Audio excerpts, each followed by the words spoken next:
नमस्कार. बी.एड नोट्सच्या या विशेष विश्लेषणात आपलं स्वागत आहे. आज आपल्यासमोर बुद्धिमत्ता आणि सर्जनशीलता यावर आधारित काही शैक्षणिक साहित्य आहे. आणि आपलं ध्येय अगदी अगदी स्पष्ट आहे. बुद्धिमत्ता म्हणजे नेमकं काय? मानसशास्त्रज्ञांनी याबद्दल काय म्हटलंय? आणि तिचं मापन कसं करतात?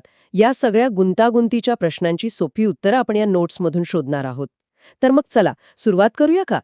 सगळ्यात सगळ्यात मूळ प्रश्नापासून, बुद्धिमत्ता म्हणजे काय? आपल्याला मिळालेल्या स्रोतांमध्ये अनेक विचारवंतांनी वेगवेगळ्या व्याख्या दिल्या आहेत. हो, बरोबर. या नोट्समध्ये मॅकडुगल, अल्फ्रेड बिने, स्टर्न, टर्मन अशा अनेक मानसशास्त्रज्ञांच्या व्याख्या आहेत. मॅकडुगल म्हणतात, पूर्वीच्या अनुभवाच्या आधारे नैसर्गिक कल सुधारण्याची क्षमता म्हणजे बुद्धिमत्ता. तर बिने यांच्या मते अमूर्त स्वरूपात विचार करण्याची क्षमता म्हणजे बुद्धिमत्ता. अमूर्त स्वरूपात विचार करण्याची क्षमता. हा शब्दप्रयोग थोडासा जड वाटतोय. म्हणजे नेमकं काय? छान प्रश्न आहे. याला असं समजूया, 2 आणि 2 4 होतात. हे सफरचंद मोजून समजणं म्हणजे ठोस विचार. पण 2+2=4 हे सूत्र सफरचंदांशिवायही खरं आहे आणि ते कशालाही लागू होऊ शकतं. हे समजणं म्हणजे अमूर्त विचार, म्हणजे फक्त दिसणाऱ्या गोष्टींपुरतं मर्यादित न राहता कल्पना आणि सिद्धांतांच्या पातळीवर विचार करण्याची ताकद. समजलं. तर या सगळ्या व्याख्यांचा जर आपण सार काढला ना, तर एक गोष्ट स्पष्ट होते काय? की बुद्धिमत्ता म्हणजे फक्त ज्ञान मिळवणं नाही, तर नवीन परिस्थितीत जुळवून घेण्याची, अमूर्त विचार करण्याची आणि अनुभवातून शिकण्याची क्षमता आहे. समजलं. थोडक्यात, परिस्थितीनुसार बदलण्याची आणि प्रॉब्लेम सॉल्व्ह करण्याची शक्ती. इथेच तर खरी गंमत आहे. म्हणजे बुद्धिमत्ता ही एकच मोठी शक्ती आहे की तिच्यात अनेक लहान लहान क्षमता आहेत.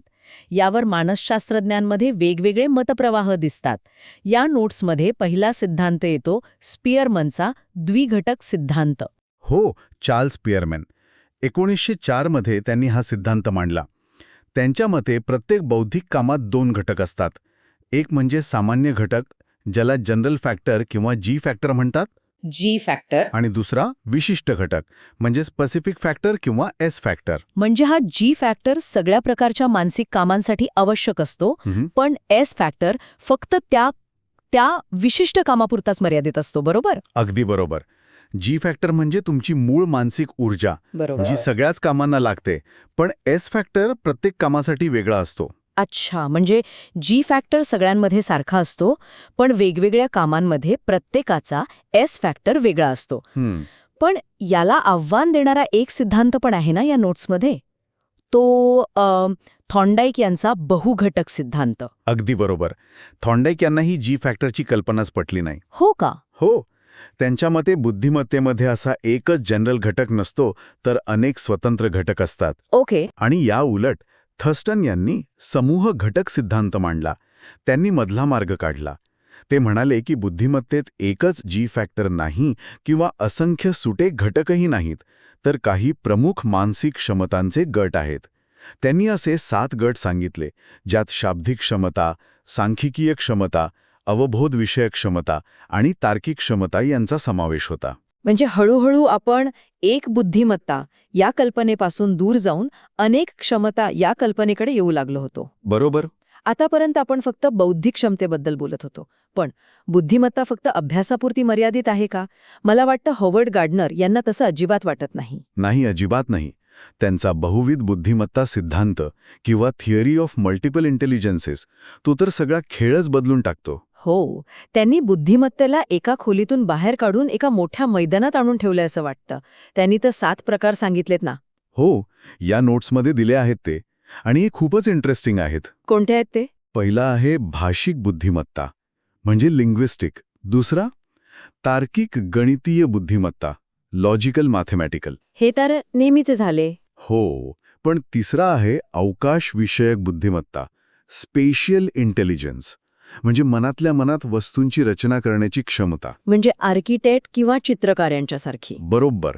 चौथा आहे शारीरिक गतिविषयक बुद्धिमत्ता, बॉडीली कायनेस्थेटिक, म्हणजे खेळाडू किंवा नर्तक. आणि 5वा सांगीतिक बुद्धिमत्ता, म्हणजे म्युझिकल. अगदी. आणि शेवटचे 2 तर खूप महत्वाचे आहेत.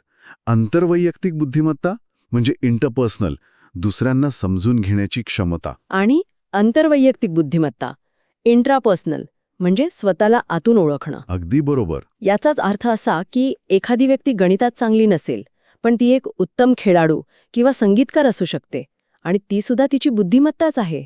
हो, आणि गार्डनर यांच्या या सिद्धांताने हे स्पष्ट केलं की शाळेच्या मार्कलिस्टमध्ये मागे असणारा विद्यार्थी कदाचित एक उत्तम खेळाडू किंवा समाजाला दिशा देणारा नेता बनू शकतो. याचबरोबर भावनिक बुद्धिमत्ता म्हणजे इमोशनल इंटेलिजन्स ही संकल्पनाही खूप महत्वाची ठरते. हो, भावनिक बुद्धिमत्ता म्हणजे स्वतःच्या आणि इतरांच्या भावना समजून घेण्याची आणि त्यांना योग्य प्रकारे हाताळण्याची क्षमता. या स्रोतांनुसार यात 5 महत्त्वाचे घटक आहेत. पहिला, स्वजाणीव म्हणजे सेल्फ अवेअरनेस. आपल्याला नक्की काय वाटतंय हे ओळखणं. दुसरं आहे स्वनियमन, सेल्फ रेग्युलेशन, म्हणजे रागाच्या भरात किंवा तणावात असताना स्वतःवर नियंत्रण ठेवणं. तिसरा आहे प्रेरणा म्हणजे मोटिवेशन. चौथा आहे परानुभूती, एम्पॅथी, म्हणजे दुसऱ्याच्या जागी स्वतःला ठेवून पाहणं. आणि 5वा, सामाजिक कौशल्य, सोशल स्किल्स. यशस्वी जीवनासाठी याला खूप महत्त्व दिलं गेलंय, नाही का? हो, नक्कीच. ठीक आहे, बुद्धिमत्तेचे इतके प्रकार आहेत, पण मग ती मोजतात कशी? इथेच बुद्धिगुणांक किंवा IQ ही संकल्पना येते. हो, बुद्धिगुणांक, इंटेलिजन्स कोशंट, ही मानसिक वय आणि शारीरिक वय यांच्यातील गुणोत्तर दर्शवणारी एक संख्या आहे. अच्छा, त्याचं काही सूत्र आहे का? हो, याचं सूत्र आहे.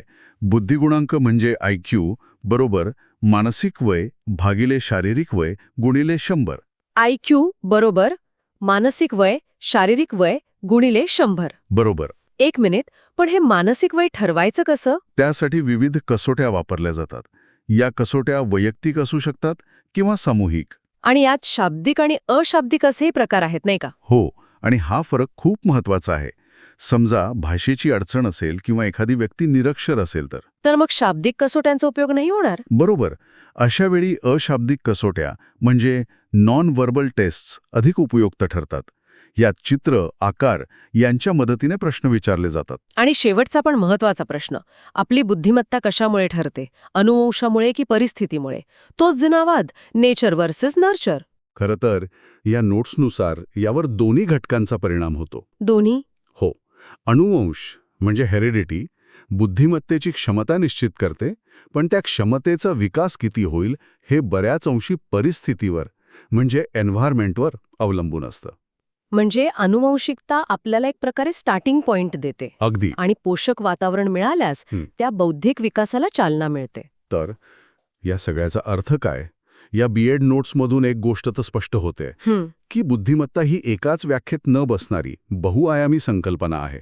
स्पियरमनच्या जी फॅक्टरपासून ते गार्डनरच्या 7 प्रकारच्या बुद्धिमत्तेपर्यंत आणि भावनिक बुद्धिमत्तेपर्यंत आपण तिचा विस्तार पाहिला. आपण हेही पाहिलं की बुद्धिमत्ता केवळ अनुवंशिक नसते, तिला योग्य वातावरणाची जोड मिळणंही तितकंच महत्वाचं आहे. बरोबर. आणि बुद्धिगुणांक हे बुद्धिमत्ता मोजण्याचं एक साधन असलं तरी ते संपूर्ण चित्र दाखवत नाही. आणि याच विचारानं मला आजच्या चर्चेचा शेवट करावासा वाटतोय. या संपूर्ण चर्चेतून एक विचार येतोय मनात. आपण पाहिलं की बुद्धिमत्तेचे अनेक सिद्धांत आहेत, तिला मोजण्याच्या विविध कसोट्या आहेत, पण या नोट्समध्ये सर्जनशीलतेचा हो आहे.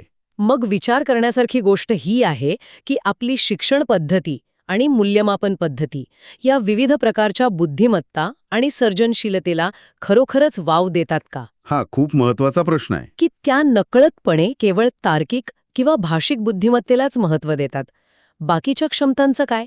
यावर विचार करायला हरकत नाही.